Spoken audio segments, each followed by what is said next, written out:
Sabe qual é um dos experimentos mais elegantes, mais bonitos da história da física? Bom, é sobre ele que a gente vai conversar hoje. O experimento de Millikan. Quem viu esse experimento viu literalmente o elétron. Pensa só nessa frase. Foi o próprio Robert Millikan que disse isso. Agora, como assim ver um elétron? Uma partícula que é, por definição, impossível de enxergar diretamente. Parece loucura, né? Mas é aí que a genialidade começa. Então, para a gente conseguir apreciar a sacada do Millikan, primeiro a gente precisa ter uma noção do tamanho do desafio que ele tinha nas mãos. A questão é como é que se enxerga algo que é menor do que o comprimento de onda da própria luz? A resposta curta? Não dá. Simplesmente não dá. Um elétron é tão, mas tão pequeno que a luz visível passa direto por ele, sabe? Não tem como formar uma imagem. Tentar ver um elétron com um microscópio comum é, sei lá, é como tentar pegar um único grão de areia com uma retroescavadeira. A ferramenta é grande e desajeitada demais para a tarefa. E é aqui que está o pulo do gato.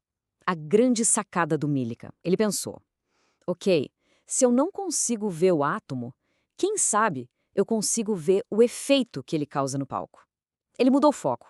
Em vez de tentar ver a partícula em si, ele decidiu medir a sua propriedade mais básica, a assinatura dela no mundo, a sua carga elétrica. Tá, mas como ele fez isso na prática? Bom, ele montou uma espécie de palco em miniatura, um teatrinho de precisão, onde a estrela principal era uma gotícula de óleo dançante.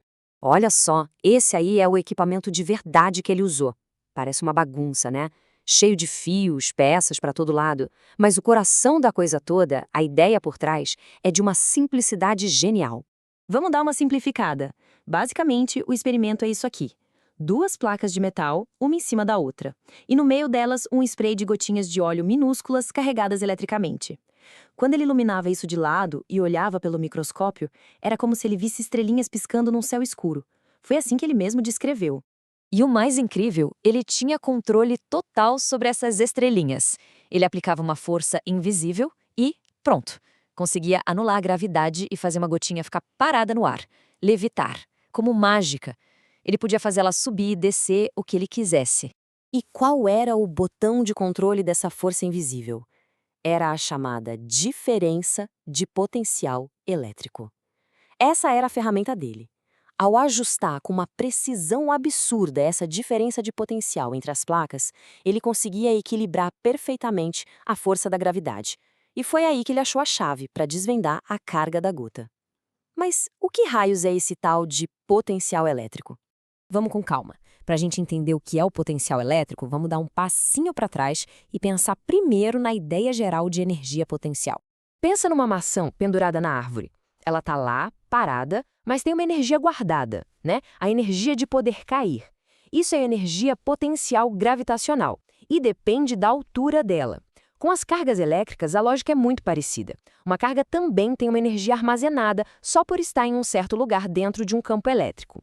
Se a gente tenta forçar 2 cargas positivas para perto uma da outra, por exemplo, elas se repelem. É preciso gastar energia para fazer isso, e essa energia fica guardadinha ali como energia potencial elétrica.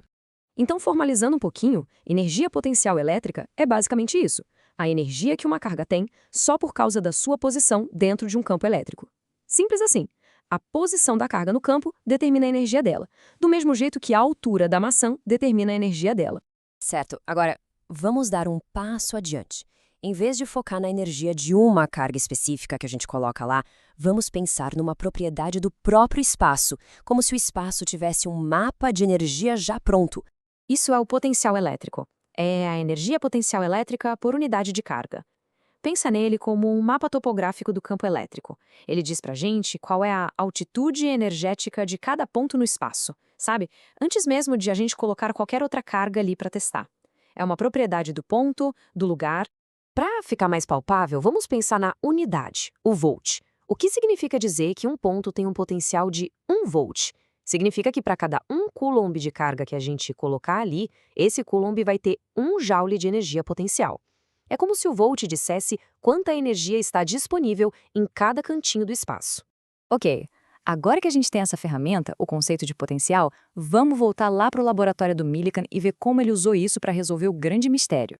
O processo dele foi super metódico. Primeiro, ele ajustava a diferença de potencial até a gotinha ficar flutuando, paradinha. Nesse momento, ele sabia: a força elétrica para cima era exatamente igual à força da gravidade para baixo. E como a força elétrica depende da carga da gota e da diferença de potencial que ele aplicava, e ele conseguia medir essa diferença de potencial com uma precisão incrível, só sobrava uma coisa para descobrir: a carga da gota. Era só fazer a conta.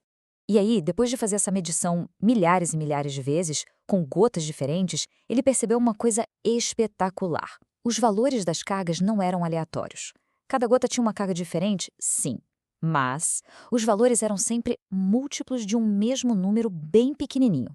Era como se uma gota tivesse uma carga X, outra tivesse 2x, outra 5x, mas nunca jamais 1,5x ou 3,2x. A carga elétrica não era contínua. Ela vinha em pacotinhos. E esse pacotinho mínimo, esse valor fundamental, era exatamente 1,6 vezes 10 elevado a menos 19 coulombs. Era o tijolinho básico da eletricidade. Ele tinha encontrado a carga de um único elétron. Então, voltando àquela frase do começo, Millikan não viu o elétron com os olhos, claro, mas ao medir com precisão o efeito que essa carga fundamental tinha na gotinha de óleo, ele estava de um jeito muito real vendo a assinatura do elétron. Ele provou que a eletricidade não é um fluido contínuo, mas é feita de partículas. Ele viu a prova da existência do elétron. E é isso que, no fim das contas, faz um experimento ser poético, ser bonito. Ele pega algo que a gente consegue ver, uma coisinha simples como uma gota de óleo flutuando, e usa isso como uma ponte para a gente entender uma ideia super profunda e invisível sobre como o universo funciona. É essa conexão entre o mundo que a gente enxerga e as regras fundamentais por trás de tudo. Uma conexão que, como diz a frase, nos leva para dentro do mundo das ideias, sem tirar os pés do mundo dos sentidos.